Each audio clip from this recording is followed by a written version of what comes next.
Worship, your source for commentary and discussion on worship, theology, and culture. I'm your host, Dr. Jonathan Michael Jones.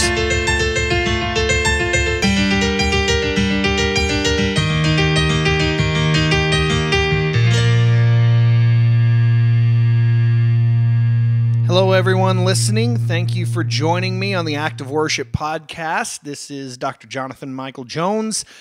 I'm here discussing issues related to worship, theology, and sometimes culture. Today is definitely a worship-related topic. In fact, it is specifically a music, congregational singing-related topic. I am, like most worship leaders, a musician, and so this is a topic that I can discuss that I know a lot about and have had a lot of experience about. And the topic I want to discuss today is the benefits of setting new text to familiar tunes. And I want to give you 4 reasons why I think it's beneficial to do so. For centuries, the church has utilized familiar tunes with a variation of texts in congregational worship. And those who have studied church music and hymnody are probably familiar with the crossover between texts and tunes and meters.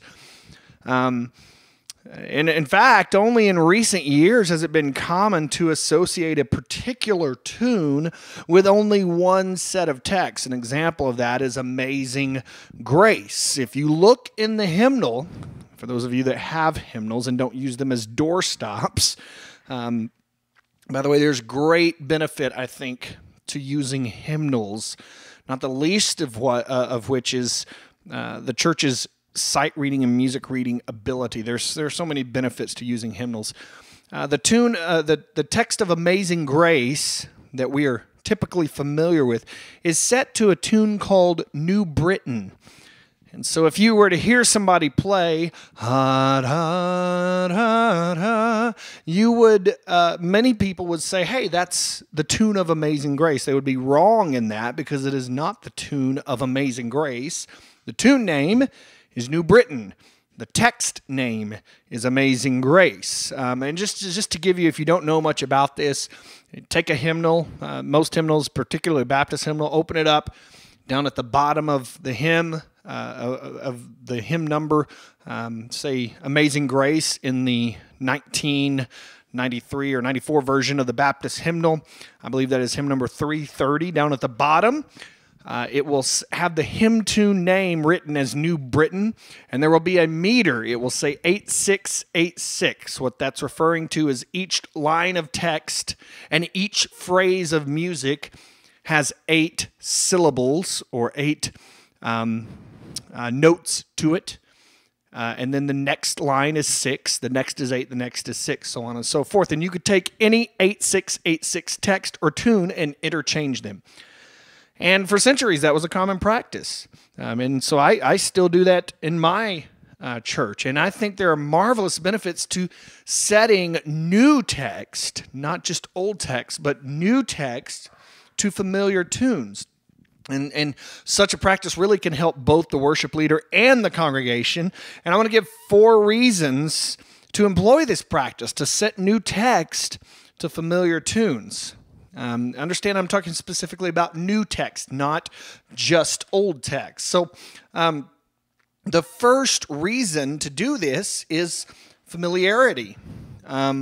It's beneficial to both the congregation and the worship leader. If a song or a tune is familiar, the congregation sings more boldly, and those of us who are worship leaders know this for a fact. If it's a familiar tune, the congregation is going to sing it well.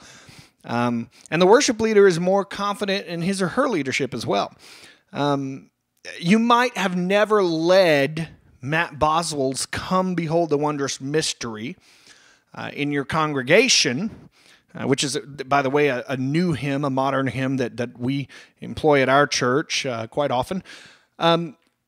But say you've never led that hymn, Come Behold the Wondrous Mystery. You could take the text and set it to the Nettleton tune, which is a familiar tune that we usually use to the text of Come Thou Fount of Every Blessing. So you could take the Nettleton tune and take the Come Behold the Wondrous Mystery tune, a text and set it to that Nettleton tune. And in that way, the congregation is familiar with the tune and they're able to sing this new text. And so rather than singing, "Come thou fount of every blessing," you would have, "Come behold the wondrous mystery." And so you have this familiar tune, and yet it's a fresh text, a new text. And so many modern hymns, I'll give you some examples, Matt Boswell and Keith and Kristen Getty, these are modern hymn writers. Many of them engage easy melodies, so familiarity is usually not an issue. Usually these tunes are written, they're pretty easy to pick up on anyway. But an even more familiar tune helps the congregation to sing loudly, to sing boldly, particularly those congregations that might consider a new song or a hymn to be a drastic change. You know, there are still those churches that exist that might say, well, this in Christ alone is new. Well, you can take that text and set it to a more familiar tune. The text is great. It's wonderful. And the tune's wonderful too, but it might be easier for some congregations to use that new text to a familiar tune. And so the congregation then feels emboldened and empowered to sing rather than frightened or even violated to the newness. Second reason that I would say it's good to set new text to familiar tunes is the freshness of the text. When we sing a text in the same way over and over again, we often disassociate the meaning and theological importance it conveys. And so by setting new text to familiar tunes, a freshness of meaning can be realized by worshipers. And the theological truths don't change, but over time, the way we state them certainly does. Different generations have different things that they relate to, different ways that they express themselves. And so when we sing a new text to the familiar tunes, our minds are more than likely going to shift from passivity to activity. In other words, we are thinking, we are actively engaged in the text. And it allows us to realize these timeless truths that are articulated in the text in a variation of ways. And additionally, we can sing the text confidently because we're familiar with the mode of singing in the tune. And so the freshness of text can surely revive the theological truths in our lives that might otherwise grow routine and stagnant. So the freshness is a good way, a good reason to employ new text and set it to familiar tunes. A third reason I would say is it's an easy introduction of new songs and hymns. Now, I say this coming from the perspective of a song and hymn writer. I myself write hymns and songs, and I often set freshly composed texts to familiar tunes before introducing the new tune itself that I have written. This habit eases the congregation into familiarity with the song or the hymn, okay, so they get an idea of the text first before we start singing the newly composed tune that I have written. And so, however, how a worship leader introduces new music is really a vital part of the job. And I would say the process of introducing new music undoubtedly varies between worshiping contexts, so from church to church, from leader to leader. But worship leaders need to consider the best approach for introducing new music in their own context. And so for my current congregation, slower is usually better. And so if I introduce a new text by setting it to a familiar tune first, when the new tune is introduced, the congregation has at least some relationship with the song already through the text that they have been singing. And so in that case, the song is not an abrupt shift from their norm. And so setting new text to familiar tunes helps both the congregation and the worship leader. Worship leaders need to realize their duty to help the people in their mission field, their church, worship. And if a worship leader hinders that experience, they fail in their duty. And so while new songs present a vital element, I think, of the worship experience in any local church, setting a new text to familiar tunes can greatly assist in the introduction of new music. And so that's yet another benefit. And the final benefit, and the reason I would say it's good to introduce new text to familiar tunes, is the elimination of the sacred and secular divide. Often we think of music and really other things in this world as sacred and secular, and there's this divide between the two. But in God's economy, there's no divide between sacred and secular. What I mean by that is God has created all things for his good pleasure and will. And it's humankind that has corrupted what God has made good. So setting new text to familiar tunes helps eliminate this false divide. In this case, I would suggest not only using hymn tunes, but secular tunes as well. But let me give you a word of caution. A worship leader's goal should not be to put the cool factor on a song by secularizing it, but rather to use the available tools at his or her discretion to glorify God through congregational worship. And so I have no problem with using a secular, maybe even popular tune, but we need to be careful and use wisdom when we do so. If a tune hinders the worship experience, it really should not be used.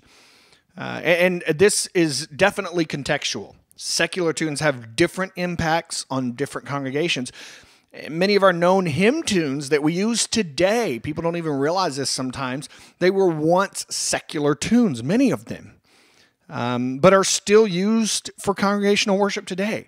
And so maybe a new association with these tunes has been created, and perhaps a new association with newer modern pop tunes even should be created as well. There's nothing wrong with that. There are many examples of this, and there are also examples of hymn tunes that have been used in congregational worship for centuries, and just in recent years, people began associating with more secular uses. One example is the Old Lang Syne tune, which is what people sing at New Year's often. Da, da, da, da, da, da, da, da, da, da, da. That tune has been used in congregational worship for centuries. And but often people would associate that as a secular tune, even though it's not. And we use it at our church, actually, my local church. We use that and set gospel text to it. And so we need to be mindful of the fact that God intends for all resources and gifts to glorify him. Worship leadership requires wisdom, guidance from the Holy Spirit, and really learning by failing at times. Sometimes the best lessons we get are when we fail. On a personal note, I've had tremendous success of setting new text to familiar tunes. The practice, I don't think, is absolutely necessary, and certainly not in every context. Still, it could be beneficial, though. Hymn tunes are written with singability in mind, usually. In other words, they're easy to pick up on, easy to sing. And so when a theological truth is presented through a new text, a timeless theological truth, but it's presented through a new text, maybe in a different way, a familiar hymn tune can help both the congregation and the worship leader. The people are emboldened and empowered to sing. And so I've given you 4 points here, and they illustrate the primary reasons of setting new text to familiar tunes. And this is a practice that's been done throughout the centuries. And I'm sometimes shocked at the number of worship leaders that don't realize that how easily you can do that. And so let us, as the people of God, sing with joy, sing with boldness, and really a fresh realization of timeless truths through the melodies that we employ to glorify triune God. We are called to sing. We're a singing people, so let us do so wisely, boldly, confidently, with love and grace, and let us blend the resources that we have, old and new texts, new tunes, old texts, old tunes. Use it all for the glory of God. Thank you for listening. This is Dr. Jonathan Michael Jones.